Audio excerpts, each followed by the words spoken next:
mendapatkan hati. Negeri ini memanggilmu kawan, belajar bergerak berbagi untuk negeri.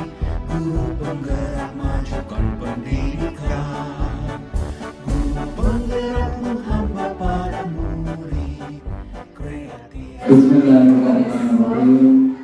Assalamualaikum warahmatullahi wabarakatuh. Alhamdulillahirabbil alamin. Wassalatu wassalamu ala asyrofil anbiya'i wal mursalin wa ala alihi wa sahbihi ajma'in. Amma ba'du. Yang sama-sama kita hormati Bapak Kepala Sekolah SDN Jangka Desa Pendem Kecamatan Jinapri Nusa Tenggara Barat, Bapak Ibu guru yang dirahmati Allah. Pertama-tama mari kita panjatkan puja dan bersyukur kita kehadirat Allah Subhanahu wa taala, karena dengan izinnya lah sehingga kita semua bapak-bapak dan ibu-ibu dapat hadir dalam rangka pengibasan materi aksi nyata modul 174 budaya positif yang nantinya akan disampaikan oleh Bapak Rusli SPDST, calon guru penggerak angkatan 7. Selamat serta salam, mudah-mudahan terlimpahkan keinginan kita yakni Nabi besar Muhammad sallallahu alaihi wasallam tentu kepada semua sahabat dan kita semua yang masih taat kepadanya. Bapak Ibu yang akan hormati, untuk dibarakahnya acara ini, mari kita buka dengan sama-sama menapaskan basmalah. Bismillahirrahmanirrahim. Selanjutnya uraian tentang pengibasan materi aksi nyata modul 174 budaya positif yang nantinya akan disampaikan oleh Bapak Rusli SPDST, calon guru penggerak angkatan 7. Tentu mudah-mudahan kita sebagai guru, sebagai bapak guru, mudah-mudahan mendapatkan ilmu yang bermanfaat pada kita tularkan kepada diri kita. Kepada Bapak Rusli SPDST kami persilakan.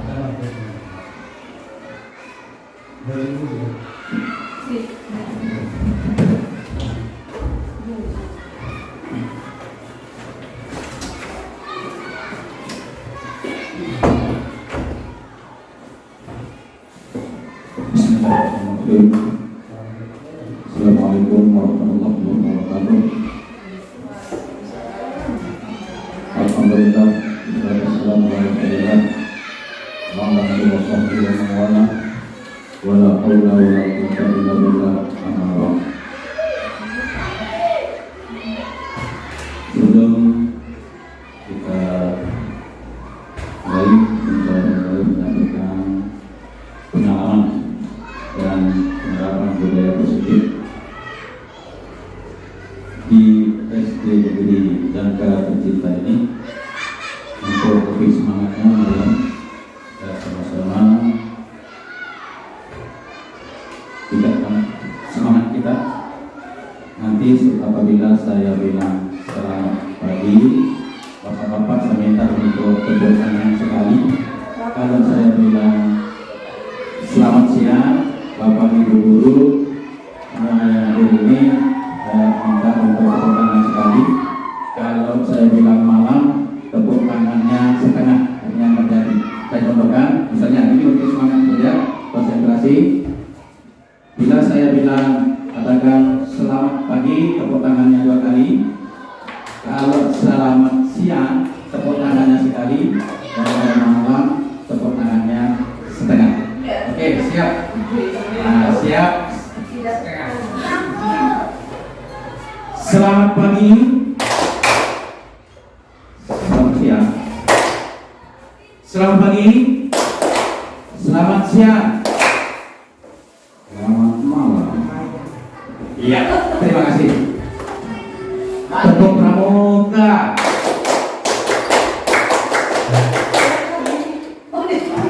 Terima kasih. Nah, jadi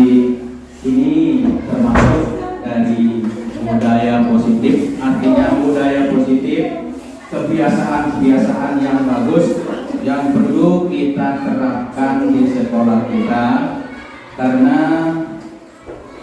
melihat situasi dan kondisi di masa-masa lebih di era globalisasi sekarang ini, peran kita sebagai pendidik, Bapak dan Ibu guru sangat menjadi tonggak. Ia merupakan tombak yang akan menyelamatkan, atau sebaliknya kalau tombak kita tidak baik atau cara kita harapkan budaya-budaya positif ini akan positif, maka akan terlihat pula bagaimana di sekolah atau pendidikan masa yang akan datang. Baik Bapak dan Ibu guru hebat, berbagi pemahaman dan pengalaman penerapan budaya positif di SD Negeri Daga.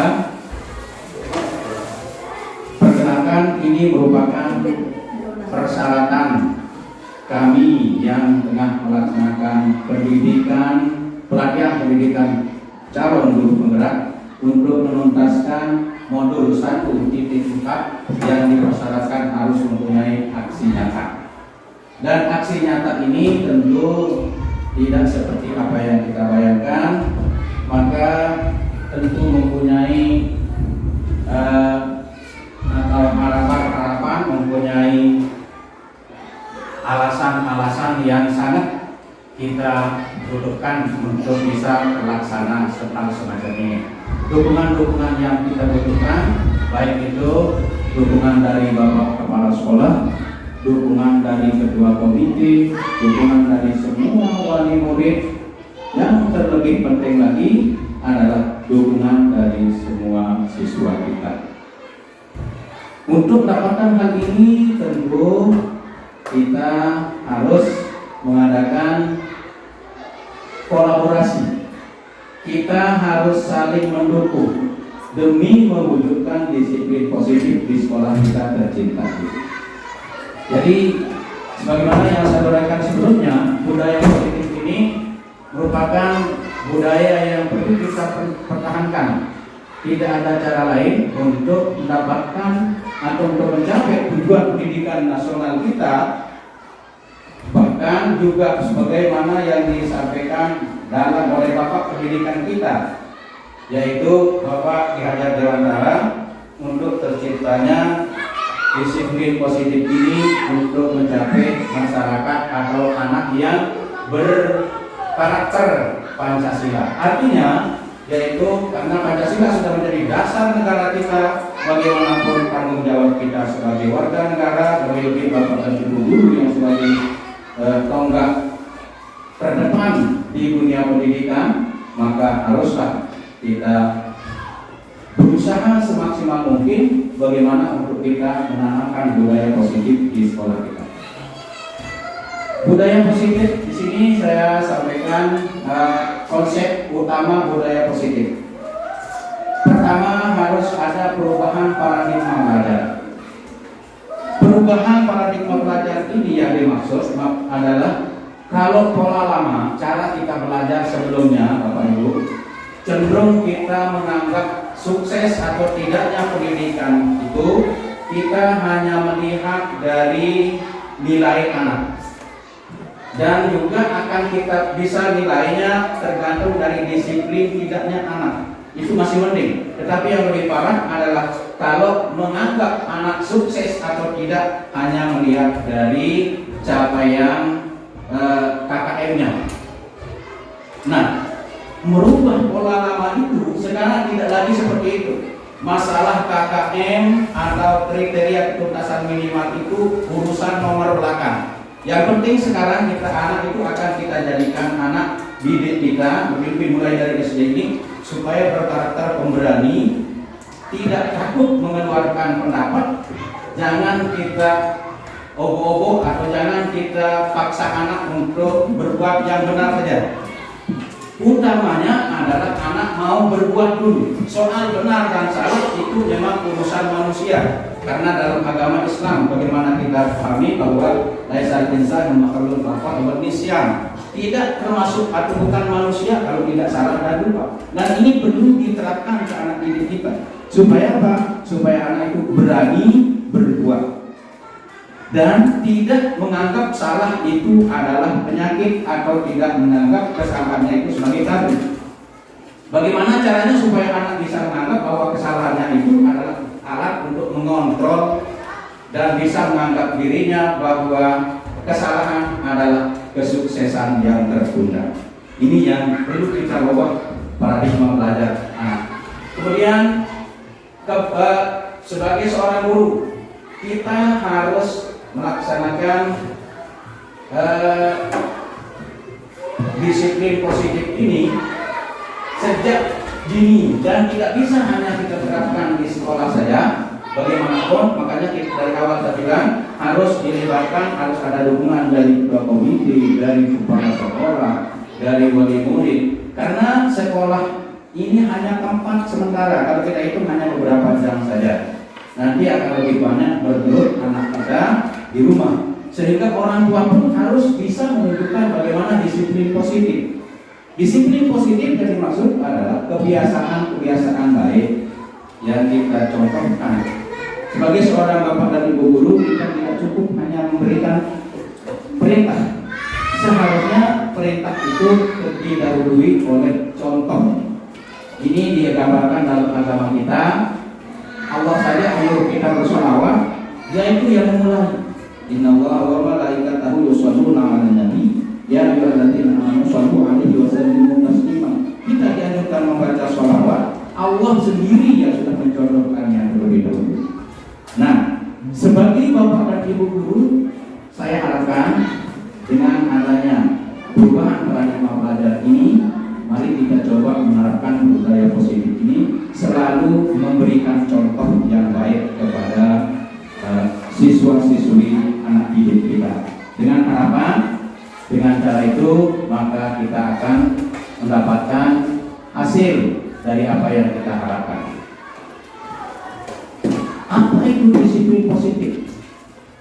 Disiplin positif adalah sebuah pendekatan yang berfokus pada kekuatan tindakan positif. Kekuatan tindakan positif. Ini sumbernya dari UNICEF 2012. Jadi sebuah pendekatan yang berfokus pada kekuatan tindakan positif. Untuk apa itu dilaksanakan atau diterapkan? Tujuan disiplin positif adalah menghasilkan anak yang bertanggung jawab dalam mengelola tindakan mereka sendiri daripada tergantung pada pihak otoritas untuk mengatur tindakan mereka. Artinya di sini kita jadikan, kalau kita tanamkan ke anak itu supaya dia sendiri yang mau merasa melaksanakannya, supaya jangan dia itu menganggap pekerjaannya itu hanya karena ada orang lain. Inilah yang dalam konteks agama kita disebut dengan ikhlas, semata-mata dirinya yang berbuat. Bagaimana prinsipnya? Prinsip disiplin positif adalah membina dan meluruskan perilaku anak agar mengetahui kesalahannya. Kemudian konsekuensi bersifat membangun, bukan menghukum, menghormati martabat anak, penegakan kesetaraan dan keadilan, mengembangkan perilaku pro-sosial dan disiplin. Ini prinsipnya. Kalau kita menghukum anak, bisa kita tanya pada diri sendiri, bagaimana rasanya kalau kita dihukum, dibully, diejek di sekolah, di saat-saat seperti usia-usia anak, sampai mending kalau itu baik, dia akan teringat, terkenang sampai akhir hayatnya. Sangat taubatnya anak itu bagaikan kaset kosong, dia akan merekam. Nah, di saat-saat kita direkam oleh siswa-siswi kita, maka kita harus bisa membina, meluruskan perilaku anak agar mengetahui kesalahannya dulu. Sehingga ini yang disebut dengan konsep restitusi dalam modul yang kami pelajari di pelatihan pendidikan pelatihan guru penggerak ini. Bagaimana cara kita menghukum anak? Bukan kita memberikan sanksi, tetapi membina anak supaya dia tahu bahwa dirinya salah dan mau merubahnya. Dan kita tidak perlu menghukum. Sebenarnya tidak boleh dihukum. Bagaimana kalau kita berikan door prize atau pujian atau hadiah? Juga itu secara pendidikan kita dianjurkan menurut Bapak Nadiem kita, Bapak Menteri Pendidikan yang sekarang, itu pun masih kurang baik. Tidak perlu diberikan hadiah, karena nanti apa? Itu sifatnya sementara. Nanti kalau dia akan berpikir, kalau benar hadiah dari apa ke gaul. Ini yang perlu kita pokokkan, supaya anak itu betul-betul melaksanakannya dengan niat untuk merubah kehidupannya diri sendiri. Konsekuensi bersifat membangun, bukan menghukum. Nah, sama seperti tadi, intinya adalah supaya kalau kita mau menyalahkan anak, jangan sekali-sekali menyalahkan anak di depan teman-temannya yang membuat dia itu merasa bersalah. Harus anak itu merasa melanggar keyakinan. Harus dia merasa, karena di dalam pembelajaran kita kali ini diharapkan kita harus mengawalinya dengan mengadakan keyakinan kelas dulu kepada siswa. Artinya kita sepakat apa yang akan kita sebagai aturan dalam kita belajar. Nah, kalau sudah kita buatkan keyakinan kelasnya, maka kalau dia merasa melanggar akan cepat menyadarinya, karena dia sendiri anak-anak yang kita suruh untuk membuat peraturan. Ini yang diharapkan. Ya, kemudian disiplin positif secara pengertian dalam ilmu pendidikan. Disiplin positif merupakan salah satu cara menerapkan disiplin yang bertujuan untuk menumbuhkan kesadaran murid untuk melawan sesuatu tanpa sogokan, ancaman maupun hukuman. Ini intinya. Intinya adalah anak bagaimana caranya supaya merasa dengan sadar tanpa dipaksa untuk melawan sesuatu tanpa sogokan, melakukan, berbuat apapun supaya jangan merasa ada sogokan, artinya dijadikan. Nah, kalau kamu tidak kerjakan ini tugas, kamu akan dapat ini. Maaf Bapak dan Ibu guru, menurut yang kami pelajari di modul ini, cara itu sekarang sudah perlu ditinggalkan.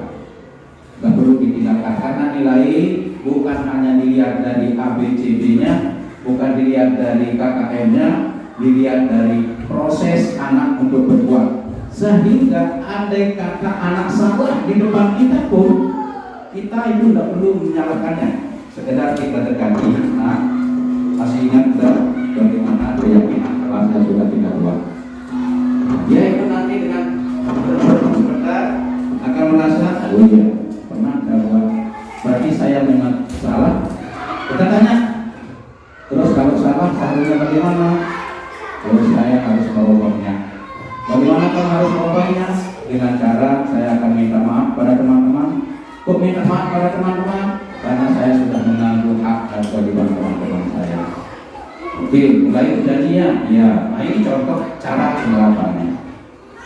Ancaman apalagi hukuman. Ini yang tidak diharapkan dalam pembelajaran di dunia pendidikan yang ditutup pada saat-saat sekarang ini. Kemudian kita lihat kenapa ini perlu, karena pada umumnya semua manusia itu mempunyai 5 kebutuhan dasar. Siapapun yang merasa menjadi manusia pasti membutuhkan yang 5 ini. Kesenangan, cinta dan kasih sayang, kemudian kebebasan, dan juga bertahan hidup. Kemudian power, ini merasa puas. Semua membutuhkan ini. Pokoknya dia merasa menjadi manusia tidak bisa dihindari, tidak bisa mengelak dari 5 dasar ini, karena ini sudah menjadi 5 dasar kebutuhan manusia. Ini bukan menurut saya, tetapi ada pakarnya, menurut Dr. William Besser dalam apa? Dalam Vice Teori. Nah, jadi ini yang perlu kita lihat. Sebagai anak harus yaitu, apalagi menjadi anak kita saja yang sudah tua, kebutuhan dasar ini tetap kita miliki. Nah, supaya anak merasa kebutuhannya terpenuhi, Karena kalau sudah merasa kebutuhan kita terpenuhi, saya rasa yang lain itu gampang. Seluruh tindakan manusia memiliki tujuan tertentu. Semua yang kita lakukan adalah usaha terbaik kita untuk mendapatkan apa yang kita inginkan. Jika kita mendapatkan apa yang kita inginkan, sebetulnya saat itu kita sedang memenuhi satu atau lebih dari satu kebutuhan dasar kita, yaitu kebutuhan untuk bertahan hidup. Kasih sayang dan rasa kasih sayang dan rasa diterima ini penting. Kasih sayang dan rasa diterima ini semua kita butuhkan. Kebebasan, kesenangan, dan penguasaan, maka semua itu adalah tidak bisa kita lepas dari kebutuhan kita sebagai manusia. Ketika seorang murid melakukan satu perbuatan yang bertentangan dengan nilai-nilai kebajikan atau melanggar peraturan yang bertentangan dengan nilai-nilai kebajikan, melanggar peraturan, hal itu sebenarnya dikarenakan mereka gagal memenuhi kebutuhan dasar mereka. Untuk lebih jelasnya, mari kita lihat satu persatu 5 kebutuhan dasar ini.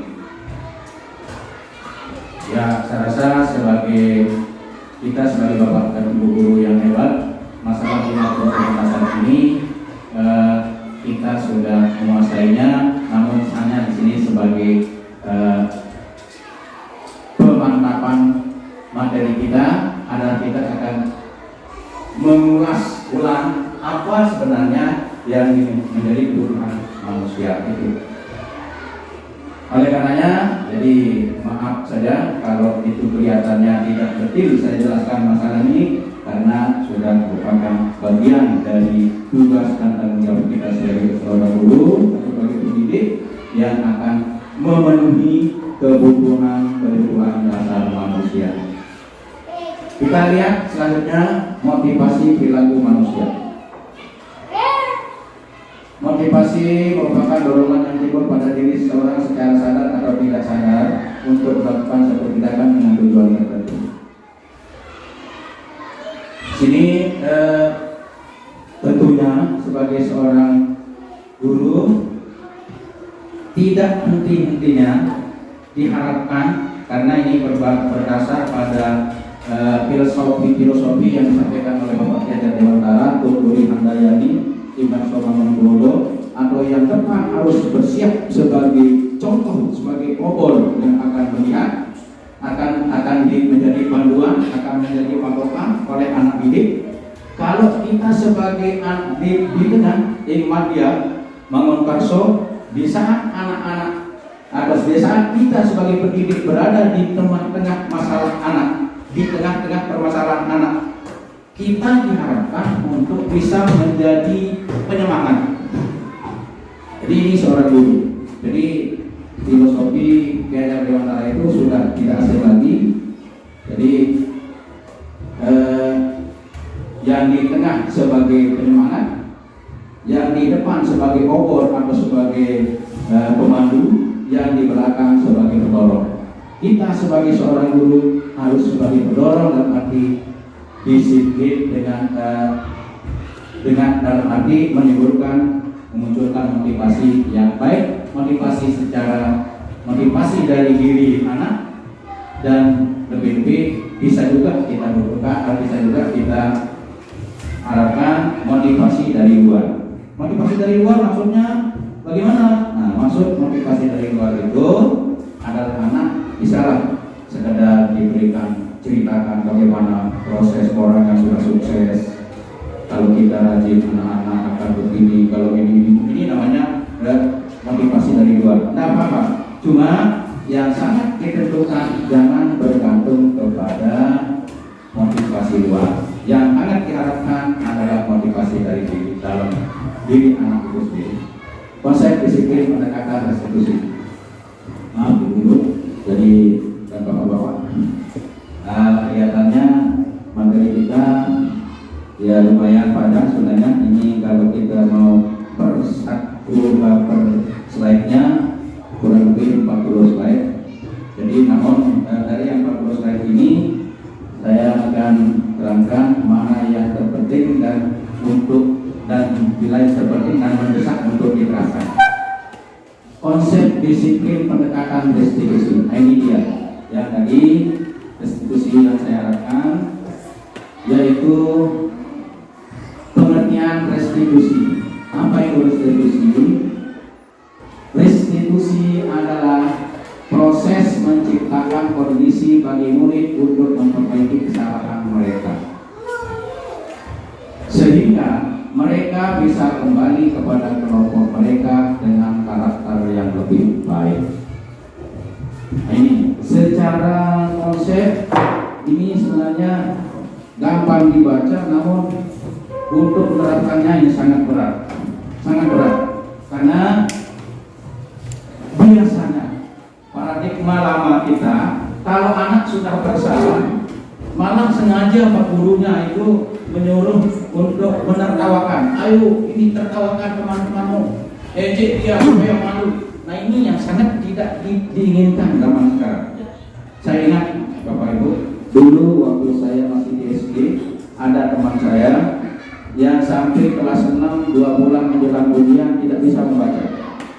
Dan ada almarhum guru saya bernama Abdul Hamid, waktu itu guru saya itu yang menghukum kalau tidak bisa membaca di depan, anak disuruh, dia itu disuruh berdiri begini, angkat tangan satu di telinga, kaki kiri diangkat begini. Ini cara menghukumnya. Sampai kapan? Sampai teman-teman yang lain selesai membaca. Ini cara menghukum. Dan dalam hal ini yang sangat ditentang. Dan betul terbukti. Sampai sekarang saya masih ingat teman saya itu, adik-adik, begitu dia dengar cerita bapak guru yang bernama ini sudah meninggal, apa dia bilang? Alur beproto, ingat ke lain dia berhukum. Ini sangat diharapkan, sangat ditentang oleh cara belajar sekarang. Jadi anak diharapkan untuk bisa merasa guru sebagai teman, guru sebagai bapaknya. Karena bapak dan ibu guru perlu diketahui dan sadari bahwa anak itu menurut filosofi pendidikan Bapak Kiai Dewantara tampaknya bagaikan bibit. Kalau kita menginginkan bibit itu menghasilkan yang baik, harus dirawat dengan caranya itu sendiri. Kita tidak boleh memukul rata anak itu sama. Di kelas 6 umpama yang 21 itu kita anggap pengetahuannya sama, salah total. Makanya salah kita mengukur anak dengan nilainya, karena kita tahu bahwa anak itu masing-masing pembawaannya berbeda-beda. Inilah yang dicontohkan oleh Bapak Kiai Dewantara. Kalau kita menginginkan padi itu tumbuh dengan suburnya, ya rawatlah sebagaimana cara merawat padi. Jangan kita rawat seperti merawat atau menanam bawang, karena padi tidak akan mau tumbuh kalau ditanam di tempat yang biasa ditanami bawang. Dan begitu seterusnya. Padi tidak akan mungkin berbuah durian. Padi tidak akan mungkin berbuah durian. Artinya anak itu sudah masing-masing membawa karakternya sendiri. Tidak bisa Pak Guru dan Ibu Guru memaksakan anak sesuai dengan kehendaknya Bapak Guru. Ikuti apa yang dia mau. Makanya sangat diperlukan anak itu atau kita membuat keyakinan kelas sebelum kita mulai. Karena dengan cara itu kita akan tahu apa yang menjadi kebutuhan anak untuk mengembangkan dirinya. Bapak dan Ibu Guru, untuk pengerjaan restitusi ini, bagaimana, apakah sudah termasuk restitusi atau tidak yang kita lakukan selama ini? Kita lihat ciri-cirinya. Satu, bukan menebus kesalahan, namun belajar dari kesalahan. Yang kedua, memperbaiki kesalahan. Kita jangan mencari-cari kesalahan. Kita buat anak menjadi tidak merasa bersalah, dan kalaupun ada, harus itu dengan sadarnya anak akan memperbaiki kesalahannya. Kemudian yang ketiga, tawaran bukan paksaan. Sehingga bahasa kita tidak boleh kita menyuruh anak bahasanya. Kita harus minta tolong. Nah, ini yang sulit. Tolong kalau bisa. Jadi kita tawarkan. Kita bukan memaksa. Kalau memaksa, Nah itu nanti anak-anak yang namanya dipaksa, silakan bapak dan ibu guru juga tahu bagaimana rasanya kalau dipaksa. Kemudian selanjutnya, kalau selama ini kita harus menuntun untuk melihat ke dalam dirinya, kita tanya anak, nak, apa yang kamu inginkan sebenarnya? Bagaimana, apa yang kamu harapkan kalau kamu dewasa nanti? Ini sering kita tanya kepada anak seharusnya. Kemudian mencari kebutuhan dasar yang mendasari tindakan. Kita tanya anak, misalnya anak itu sudah kita berikan tugas untuk nyapu setiap pagi, gilirannya kemudian ada laporan, oh ini tidak melaksanakan tugas dari bapak guru misalnya. Jangan dihukum, seharusnya kalau belum restitusi ini tanya dulu. Nah, kata temanmu, kamu itu tidak melaksanakan piket tadi.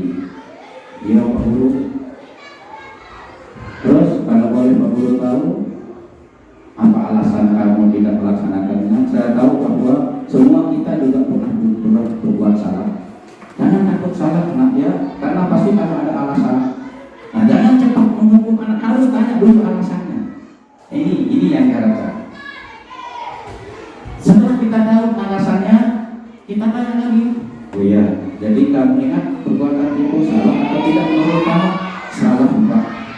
Nah, jadi kamu merasa salah, tidak ada yang menganggap kamu salah, tidak ada Pak. Kenapa? Karena sudah buat keyakinan kelas dulu. Jadi kemudian fokus pada karakter bukan tindakan. Menguatkan dan fokus pada solusi. Ya, ini ciri-ciri restitusi yang kita harapkan sebagai pendidik. Nah, kalau ini bisa kita lakukan, alhamdulillah inilah manfaat dari saya mengikuti guru penggerak selama ini. Sebenarnya saya sudah mulai merasa banyak bersalah ke anak saya karena sering menghukum anak. Ternyata selama ini banyak kesalahan menurut teori ini. Namun terkadang di dalam hati kita ada yang muncul istilah kepengen anak nani namanya dia karena ada kepikiran berubah. Itu perasaan sebenarnya, perasaan kita saja. Belum kita coba. Biasanya begitu. Dia kepengen anak nani dia kita ada anggo salah yang peduli tungkit nasi kanan. Iya. Karena ini kita masih menganggap anak itu sama. Kita menganggap semua anak sama, padahal tidak. Anak masing-masing punya karakter tersendiri. Ada yang senangnya ditanya, ada yang senangnya dihukum, ada yang senang, dan jelas tidak sama semua. Restitusi adalah tawaran bukan paksaan. Nah, jadi sudah saya jelaskan sebelumnya. Jadi tidak ada tawaran, kita malah harus berusaha menuntun anak untuk melihat ke dalam dirinya. Berikut, restitusi mencari kebutuhan dasar yang mendasari tindakan. Nah, seperti tadi saya katakan, kalau dia tidak melaksanakan tugas, tanya kenapa kamu tidak mengerjakan tugas? Pasti ada alasan. Misalnya ada alasan dia bilang karena telat tidur semalam. Tanya sampai mengeluarkan alasannya dan dia tidak merasa dihukum. Fokus pada karakter bukan tindakan. Ya, jadi kita tidak melihat tindakan itu semata-mata, tapi harus kita lihat mengapa dilaksanakan. Umpama anak tidak seragam, jangan begitu sampai langsung kita hukum. Kamu tidak seragam, kamu ini sangat tidak dibenarkan. Tanya dulu, barangkali ada masalah yang sangat dia perkuat untuk lakukan hal itu.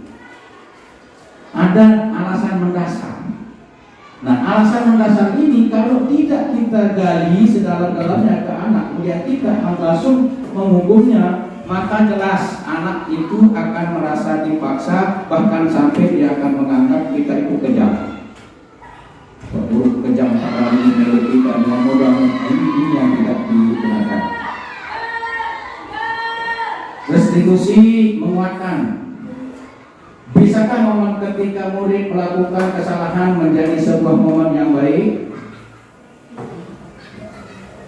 Sehingga kita dalam pelatihan kemarin, kita selama ini, saya contohnya ditanya selama mengikuti pendidikan saya, ditanya dari tamat masuk SD sampai sekarang usia segini, adakah peristiwa manis yang pernah kamu lakukan dan manakah peristiwa yang menyakitkan yang masih kamu kenal? Kita disuruh untuk menyampaikannya. Kenapa?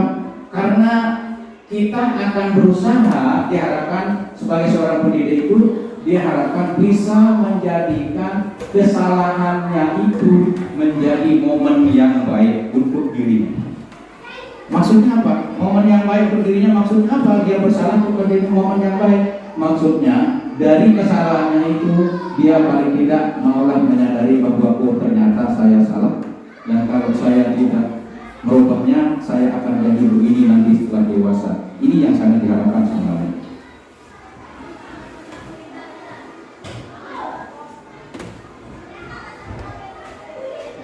Contoh kasus siswa sering tidak membuat PR. Contoh. Sekarang guru menghukum murid dengan berdiri di depan kelas selama 10 menit. Guru marah dan murid menjadi takut. Sekarang konsekuensinya, guru memberikan konsekuensi mengerjakan PR 3 kali lipat. Kemudian guru tegas dan murid menghormati peraturan. Nah, bentuk restitusinya ini yang maksudnya biasanya seperti itu kita mengukur. Restitusi yang diharapkan adalah guru menanyakan keyakinan kelas diri, keyakinan dirinya, dan membantu murid menyelesaikan masalahnya. Seperti intinya seperti tadi, tanya dulu kenapa dia berbuat seperti itu. Kemudian guru terbuka dan murid menghormati dirinya dan orang lain. Segitiga restitusi ini intinya seperti tadi saja. Maaf saya singkat saja. Di dalam segitiga restitusi ini ada 3 tahapan yang perlu kita ikuti, yaitu tidak ada manusia yang sempurna. Bapak Guru juga termasuk manusia namanya seperti yang di awal tadi, semua manusia pasti punya kesalahan. Kemudian kita tidak mencari siapa yang salah, tapi mencari solusi. Ini yang diharapkan. Kemudian seorang bisa melakukan hal yang lebih buruk, kamu pasti punya alasan mengapa melakukan hal itu. Ini dalam menghadapi permasalahan anak harus 3 ini harus kita lalui kalau kita mau menerapkan restitusi. Yang 3 ini harus diterapkan kalau kita akan menerapkan restitusi. Pertama, proses yang namanya menstabilkan identitas seperti tadi tanya. Kemudian validasinya, bagaimana seseorang bisa melakukan hal yang lebih buruk, kamu pasti punya alasan mengapa melakukan hal itu. Kemudian menanyakan keyakinan, apa yang kita yakini sebagai kelas atau keluarga, apa nilai umum yang kita telah sepakati dan sebagainya. Nah, ini yang terpenting. Kita sebagai pendidik, Bapak dan Ibu guru, 5 posisi kita. Pertama, guru penghukum. Seorang penghukum bisa menggunakan hukuman fisik maupun verbal. Buat orang merasa bersalah, biasanya guru akan bersuara lebih lembut. Kemudian, teman. Guru sebagai teman, pada posisi ini tidak akan menyakiti murid, namun akan tetap berupaya mengontrol murid melalui persuasi. Kemudian guru sebagai monitor, pemantau. Monitor berarti mengawasi. Sebagai seorang pendidik, kita harus selalu mengawasi anak. Apanya yang diawasi? Kaitannya dengan keyakinan yang sudah kita buat bersama sebelumnya, supaya anak-anak itu merasa keyakinan yang sudah dia kerjakan akan terus diawasi oleh dirinya, diawasi oleh guru, dan diawasi oleh masyarakat. Kemudian guru sebagai manajer. Guru sebagai manajer itu respon yang menunjukkan tanggung jawab guru dalam posisi terakhir. Manajer adalah posisi monitor di mana guru berbuat sesuatu bersama dengan murid, mempersilahkan murid mempertanggungjawabkan perilakunya, mendukung murid agar dapat menemukan solusi atas permasalahannya sendiri. Contohnya, ini kalau menghukum, kita akan menjadi penghukum. Guru sebagai penghukum itu dia akan bilang kepada anaknya, patuhi aturan sekolah, lalu berdiri di depan barisan. Ini tidak benar, berarti kita sedang menghukum. Juga nanti guru kadang menjadi seorang pembuat rasa bersalah. Ini dihindari. Karena kita akan nanya, ini ciri-cirinya nanti. Kita nanya pada siswa, berapa kali bu guru harus memberitahukan kamu, bu guru kecewa pada kamu. Ini juga ucapan-ucapan seperti ini tidak benar. Kita sedang menganggap atau sedang berposisi sebagai pembuat anak merasa bersalah. Kemudian hendaknya guru sebagai teman. Sebagai teman maksudnya, ayolah yang tertib, buat bu guru bangga. Kali ini tidak apa-apa kamu salah. Ini bisa kita buat seperti ini. Saya rasa ini sebenarnya gampang, namun karena sudah terbiasa, maka kita akan merasa itu berat. Padahal apa sih salahnya? Cuma kita bilang, ayolah nak yang tertib, buatlah bu gurumu sebangga hari ini. Buatlah Pak Gurumu senang pada hari ini. Kali ini tidak ada apa, tidak mengapa kalau kamu salah. Yang penting Pak Guru senang dulu. Yang penting Ibu Guru senang dulu. Nah itu cara kita kalau sedang menjadi teman. Guru juga sebagai pemantau. Cirinya kita lihat dari ucapan guru kepada yang bersalah, siswa yang bersalah. Kamu sudah melanggar apa? Peraturan dan konsekuensinya apa? Nah ini kita sedang sebagai pemantau, sebagai kepala sekolah, sebagai guru, kita akan berperan sebagai pemantau. Nanti kalau menanya anak, ya tanyalah seperti ini. Kamu sudah melanggar apa? Peraturan apa? Yang mana? Dan kalau kita langgar itu, apa konsekuensinya? Nah ini yang kita tanyakan kepada siswa. Kemudian sebagai manajer, guru sebagai manajer, maksudnya apakah kamu tahu kesalahanmu? Ini ciri-cirinya. Kalau bertanya seperti itu, berarti dia itu sebagai manajer.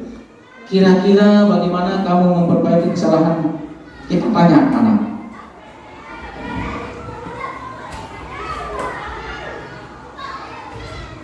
Dari kelima posisi tadi, maka intinya nanti adalah kepada bagaimana kita mengawali kegiatan seyogyanya. Diharapkan sebelum kita mulai pelajaran maupun sebelum tahun ajaran baru atau baru kita akan mulai, buatlah keyakinan kelas dulu. Ini yang diharapkan kepada ibu guru hebat. Jadi keyakinan kelas ini penting. Bagaimana caranya? Ya sebenarnya gampang saja. Kalau mau kita langsung, kita suruh anak-anak kita jelaskan dulu, kemudian keyakinannya bagaimana. Keyakinan kelas bersifat lebih abstrak daripada peraturan yang lebih rinci dan konkret. Jadi keyakinan kelas tidak sama dengan peraturan. Kalau peraturan itu lebih umum, tetapi lebih dibandingkan dengan keyakinan. Kalau peraturan itu dibuat orang, kalau keyakinannya dia sendiri yang membuatnya. Ini keyakinan kelas. Dan itu yang kita terapkan sebagai budaya positif. Yang berikutnya, keyakinan kelas berupa pernyataan-pernyataan universal secara umum. Kemudian pernyataan keyakinan kelas senantiasa dibuat dalam bentuk positif. Keyakinan kelas hendaknya tidak perlu banyak sehingga mudah diingat dan dipahami oleh semua warga kelas. Keyakinan kelas sebaiknya sesuatu yang dapat diterapkan di lingkungan tersebut. Berikutnya, semua warga kelas hendaknya ikut berkontribusi dalam membuat keyakinan kelas lewat kegiatan curah pendapat. Bersedia meninjau kembali keyakinan kelas dari waktu ke waktu. Bapak dan guru, ibu guru hebat yang saya hormati, jadi ini merupakan langkah kita kalau kita mau melihat bagaimana paradigma pelajaran kita ke depannya lebih baik, maka mau tidak mau menurut teori ini kita harus belajar merubah cara pandang kita kepada siswa didik, anak didik kita.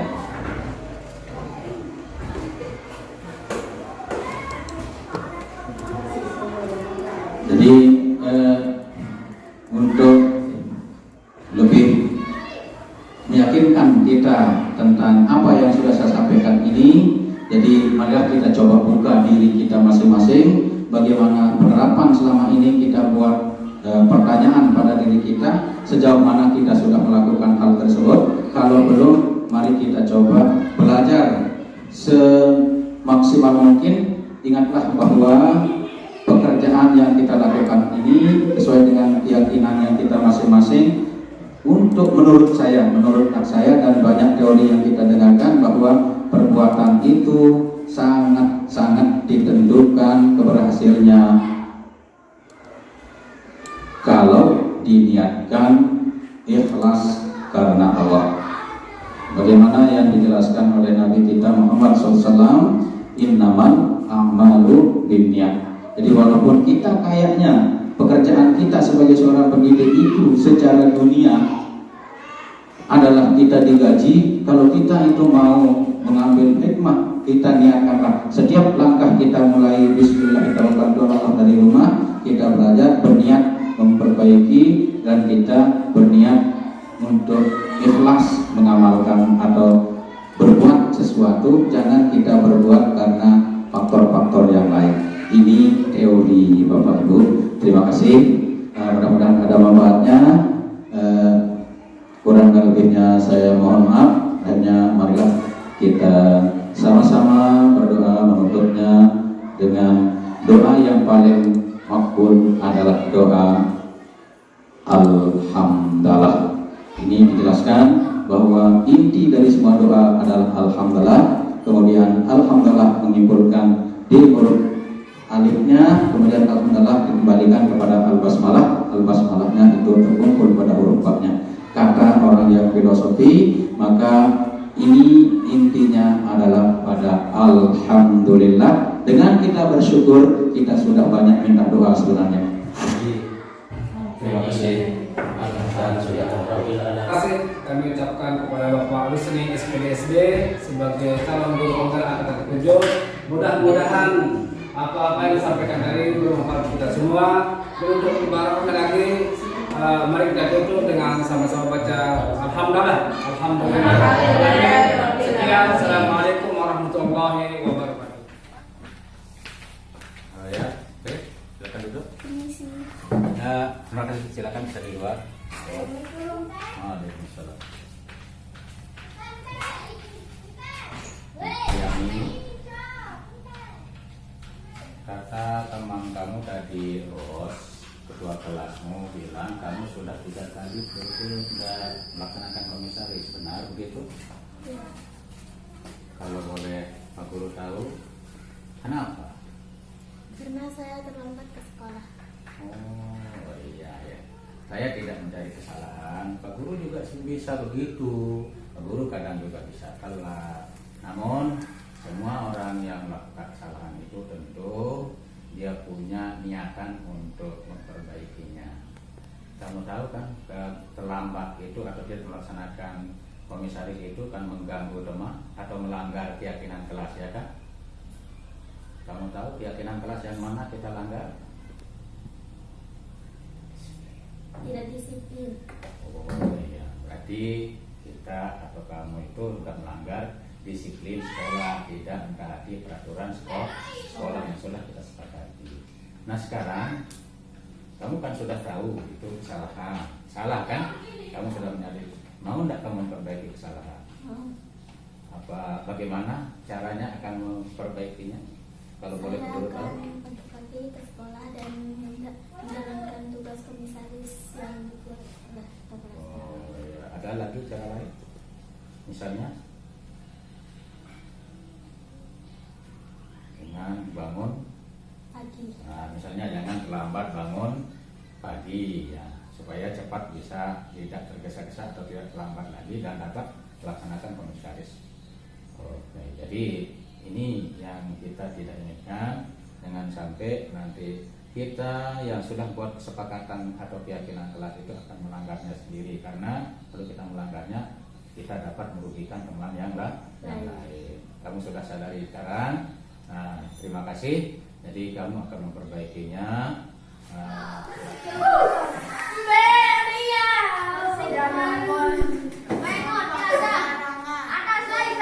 Ya, tidak boleh membuang sampah di kelas. Bagus. Lanjut. Ya Malikal Mulki ya Dzal Jalali wal Ikram, ya Mufsidu ya Jami'u ya Ghani